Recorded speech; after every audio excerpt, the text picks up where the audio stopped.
Hi, I'm Keith Bashirs, Minuteman Press in Puyallup, Washington. And I got out of the Army and into printing because it's a way to serve in a different community and in a different way, but I'm still serving. In the pursuit of military campaigns, we talk about the components of national power. And PEMSII is one of the models we use to talk about it, and I'll describe PEMSII in a second, and then I'll simplify it to DIME for the purpose of the rest of the discussion. So PEMSII is political, military, economic, social, infrastructure, and information. Or DIME is diplomatic, economic, military, information. So the E and the M are always the same in both models, both ways of thinking about it.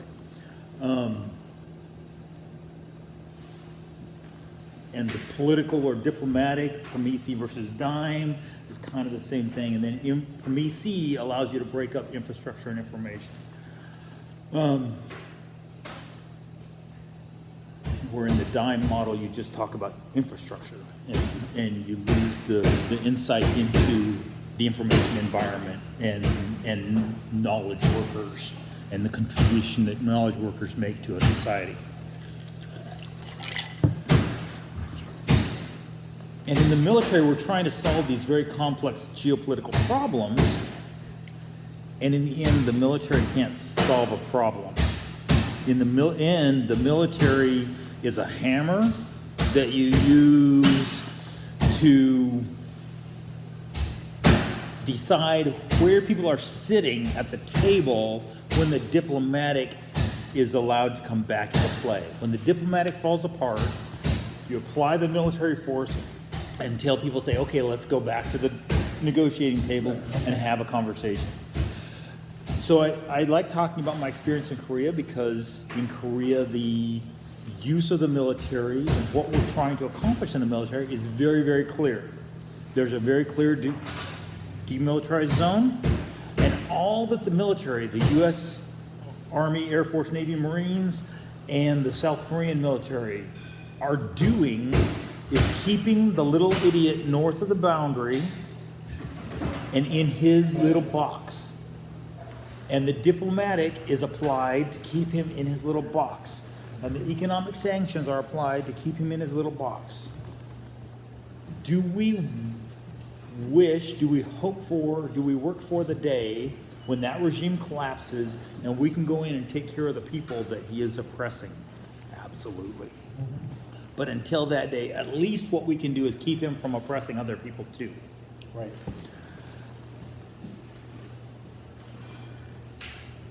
But all that the military is doing is maintaining a security bubble or a security posture for the South Korean people to do something with.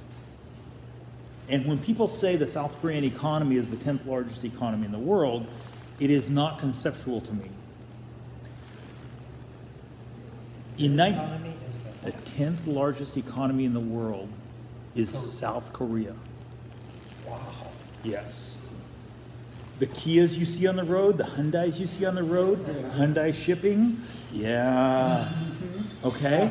But here in America, we don't think about, we know America's number one, right? And we maybe pay attention to who's 3, 4, 5, 6. And we know that California, if it was a separate country, would suddenly bump everybody else down, down one, right? Right. Which I guess that would put Korea at number 11, right?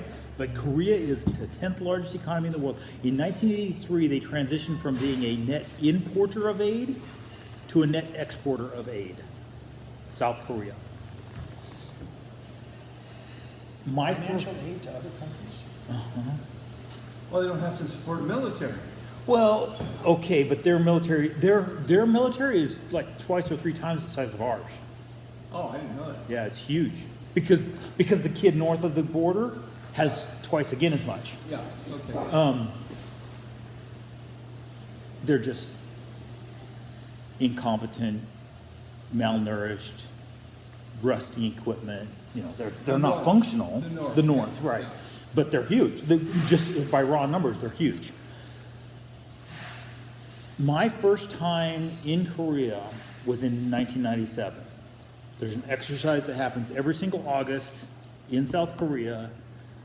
In my 25 years of active duty in the Army, I participated in that exercise either in Korea or from a simulation center in the United States 12 times.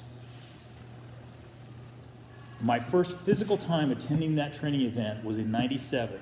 There's a street that I can go down in South Korea, and I remember the little subsistence hovel and rice paddy that now is a Volvo truck repair facility.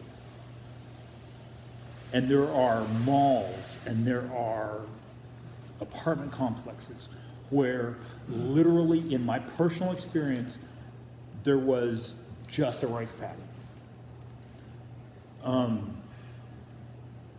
And I saw that happening, and I didn't know what that meant to me because my job was to stand on the border, ready to fight tonight as part of 2ID to defend South Korean territory. And it came time for me to get out of the Army, and I'm going like, oh, that's the economic component of national power. And I know what the Puget Sound looks like. I drive through Sumner, north part of Sumner, and see all the manufacturing facilities. And I say, this is an economic powerhouse. How do I participate? It's not mine to run. I have no desire to be it. I just want to be part of it, in it. And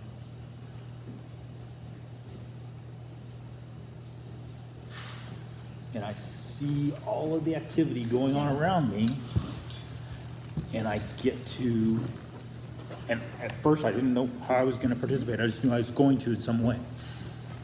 Printing is a way, it's a vehicle that allows me to participate in this economy that does way more good than I could ever do in the military. Because in the military, all you do is, bearing the sword, use some Bible references here. For the government bears the authorities bear the sword to punish the evildoer, but they don't actually do good. They just stop badness or punish badness after the fact. What we do in this group is sustainably, economically, we serve people. With charity, you can give people money until you run out of money. You can give people fish until you run out of fish. But if you teach people how to fish, if you give people the right tools to be economically sustainable, now suddenly that military component of military power of national power doesn't even have to come into play, because the economic provides an environment where people can be collaborative and not have the diplomatic or the political breakdown. Keith Bashir's Minuteman Press, Puyallup.